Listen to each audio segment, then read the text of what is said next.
Hi നമസ്കാരം, ഞാൻ doctor Kavya Arun. നമ്മളെപ്പോഴും മടി കാണിക്കുന്ന ഒരു കാര്യമാണ് മെഡിറ്റേഷൻ ചെയ്യാന്നുള്ളത്. നമുക്കറിയാം മെഡിറ്റേഷൻ ചെയ്താൽ ഒരുപാട് ഗുണങ്ങളുണ്ടാവുന്നു, പക്ഷെങ്കിൽ നമുക്കത് ചെയ്യാൻ പറ്റുന്നില്ല. കാരണം ഒരു മിനിറ്റ് പോലും അനങ്ങാതെ മിണ്ടാതെ ഇരിക്കാൻ നമ്മളെ കൊണ്ട് സാധിക്കുന്നില്ല. അതാണ് കാര്യം, അല്ലേ? എങ്കിൽ നമുക്കിവിടെ നമ്മളുടെ ആ ഒരു മടി മാറ്റിയെടുക്കാനുള്ള കുറച്ച് ടെക്നിക്സ് ഞാൻ നിങ്ങൾക്ക് പറഞ്ഞുതരാം. ഫസ്റ്റ് തിങ്, നിങ്ങൾ പ്രസൻറ്റ് മൊമെൻറ്റിൽ ജീവിച്ചു തുടങ്ങുക എന്നുള്ളതാണ്. എങ്ങനെ നമുക്ക് പ്രസൻറ്റ് മൊമെൻറ്റിലേക്ക് ജീവിച്ചു തുടങ്ങാൻ പറ്റും? You have to practise mindfulness. Okay, mindfulness എന്നുള്ള വേർഡ് നമ്മൾ ഒരുപാട് കേട്ടിട്ടുണ്ട്, പക്ഷേ ഇതെങ്ങനെ പ്രാക്ടീസ് ചെയ്യാം?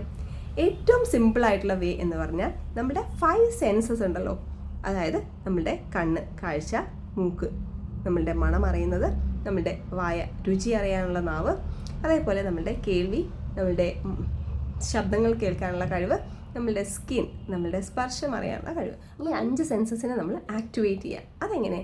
നമ്മൾ ചെയ്യുന്ന കാര്യങ്ങൾ എന്ത് ചെറുതാണെങ്കിലും വലുതാണെങ്കിലും നമ്മൾ ഈ 5 സെൻസസും ഉപയോഗിച്ച് തന്നെ ചെയ്തു തുടങ്ങുക. നിങ്ങളൊരു ഗ്ലാസ് വെള്ളം കുടിക്കുകയാണെന്ന് വിചാരിക്കും. ആ ഒരു ഗ്ലാസ് വെള്ളം നിങ്ങൾ ആദ്യം നല്ല രീതിയിൽ കാണണം, കണ്ട് കണ്ണിലേക്ക് നല്ല രീതിയിൽ അത് അനുഭവിക്കണം. പിന്നെ അതിൻ്റെ മണം അറിയാൻ ശ്രമിക്കണം, പിന്നെ അതിൻ്റെ രുചി അറിയുക, പിന്നെ ആ വായിലേക്ക് വെള്ളം കൊണ്ടുപോകുന്നതും ഇറക്കുന്നതും അത് നിങ്ങൾക്ക് സ്പർശം അറിയാൻ സാധിക്കും.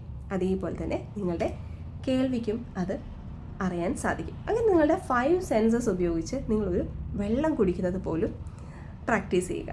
നിങ്ങളുടെ ഭക്ഷണമാണെങ്കിലും, നിങ്ങൾ എഴുതുകയാണെങ്കിലും, പറഞ്ഞു പഠിക്കുകയാണെങ്കിലും, നിങ്ങളുടെ വാക്കുകൾ ഉപയോഗിക്കുകയാണെങ്കിലും ഈ 5 സെൻസസ് ഒന്ന് ഉപയോഗിച്ച് നോക്കൂ. നിങ്ങളെല്ലാം അറിഞ്ഞുകൊണ്ടേ ചെയ്യുള്ളൂ.